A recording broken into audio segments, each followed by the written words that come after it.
여러분, 혹시 이런 생각 해보신 적 있으신가요? 10억 원, 이 돈을 모으는데 얼마나 걸릴까? 그리고 이걸 진짜로 모으는 사람들이 얼마나 될까? 오늘은 바로 그 궁금증을 속 시원하게 풀어드리고자 합니다. 실제 데이터와 사례들을 통해 10억 원 모으는 기간에 대한 현실적인 이야기, 그리고 우리가 어떻게 이 목표를 달성할 수 있을지에 대한 전략까지 함께 나눠볼게요. 단순히 숫자만 나열하는 게 아니라 여러분의 10억 원 모으기 여정의 든든한 동기부여가 될 수 있도록 친근하고 명확하게 이야기해보겠습니다. 자, 그럼 10억 원의 비밀을 파헤쳐 볼까요? 많은 분들이 1억 원을 모으는 것과 10억 원을 모으는 것을 다르게 생각합니다. 실제로 1억 원을 모은 10억 원까지는 약 10년 정도 더 걸린다는 이야기가 많아요. 예를 들어 어떤 분은 연봉 1600만 원부터 시작해서 1억 원을 모으는데 10년, 그리고 10억 원까지 또 10년이 걸렸다고 해요.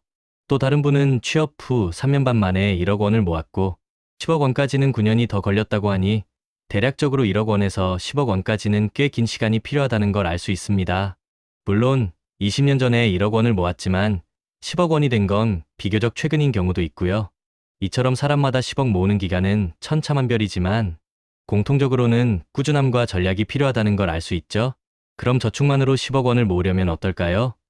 만약 30세에 시작해서 저축만으로 10억 원을 모으려면 매월 무려 555만 원씩 저축해야 한다고 합니다. 이거 정말 쉽지 않죠? 그래서 재테크를 활용하면 2020년 정도면 10억 원을 모을 수 있을 거라고 예상하는 직장인들이 많습니다. 단순히 저축만으로는 한계가 있다는 걸 다들 경험적으로 알고 있는 거죠. 10억 원 모으기 절대 쉽지 않지만 불가능한 목표도 아닙니다. 중요한 건 어떤 길을 택하느냐겠죠. 자산 형성 방법과 기간에 따른 차이를 좀 더 자세히 살펴볼까요? 만약 현찰로만 10억 원을 모은다면 매달 100만 원씩 저축해도 8년 5개월이 걸린다고 합니다. 하지만 연 8%의 안정적인 포트폴리오로 투자하면 6년 6개월까지 단축할 수 있어요. 예적금만 잘 활용해도 3-7년이면 1억 원을 만들 수 있다고 하니 투자의 힘이 얼마나 큰지 알 수 있죠. 그런데 일반적인 투자 방식만으로는 10억 원 달성이 쉽지 않다고 해요. 여기서 부동산 투자가 순자산 10억 원 달성에 엄청난 영향을 미친다는 사실을 주목해야 합니다. 특히 서울에 집을 소유한 분들이 10억 원을 달성하는데 유리한 경우가 많다고 하네요. 매달 150만 원씩 연복리 8%로 투자하면 5년 만에 1억 원을 모을 수 있지만 10억 원을 모으는 데는 확실히 더 많은 시간이 필요합니다. 1억 원을 모으는 것과 10억 원을 모으는 것은 정말 다른 게임인 거죠. 1억 원에서 10억 원으로 가기 위해서는 소득을 높이고 투자를 더욱 적극적으로 해야 합니다. 우리의 그릇을 키우는 것과도 같아요.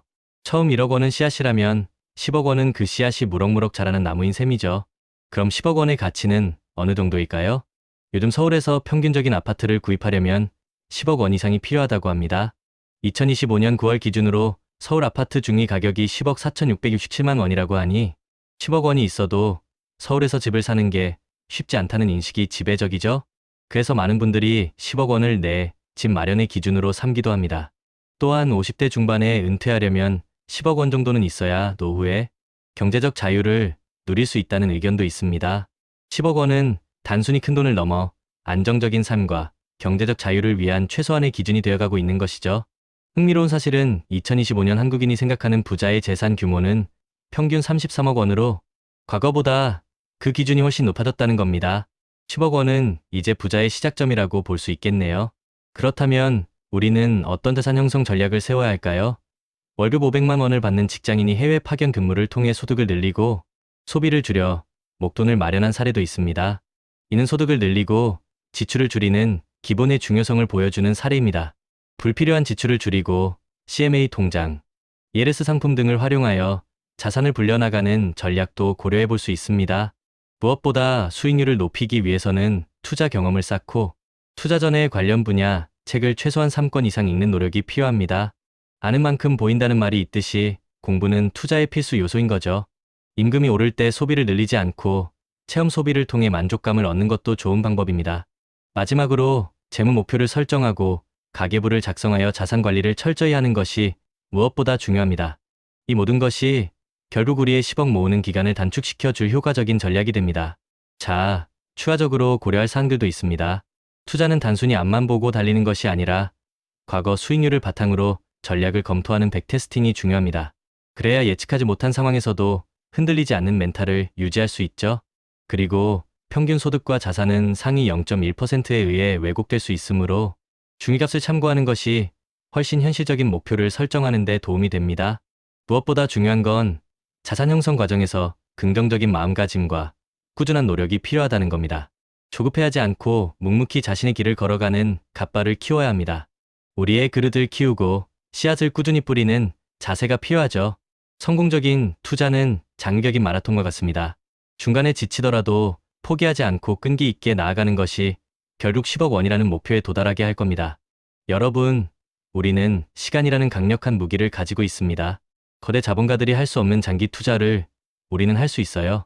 그리고 이 긴 여정에서 우리가 중간에 흔들리지 않도록 강력한 마인드셋을 구축해야 합니다. 인생의 희로애락 이벤트를 예측해서 각 시점에 맞는 투자 기간과 전략을 세우는 것도 중요하겠죠. 마지막으로 예측할 수 없는 리스크에 대비해 속성이 다른 자산 23개로 분산 투자하는 것이 현명합니다. 저처럼 부동산, 주식, 그리고 암호화폐를 함께 투자하는 것도 좋은 방법이 될 수 있어요. 부동산은 우리의 든든한 베이스 캠프가 되어주고 주식과 암호화폐는 더 높은 목표를 향해 나아가는 스노우픽이 되어줄 겁니다. 10억 원 모으기 결코 불가능한 꿈이 아닙니다. 꾸준함과 전략, 그리고 긍정적인 마인드셋만 있다면 여러분도 충분히 해낼 수 있습니다. 이 모든 것을 실행에 옮기기 위한 첫걸음은 바로 끝까지 살아남는 것입니다. 전략이 아무리 좋아도 포기하면 소용없어요. 우리 함께 이 긴 여정의 동료로 계속 투자와 루틴을 이어갑시다. 여러분의 10억 원 목표 달성을 진심으로 응원합니다. 리스펙합니다.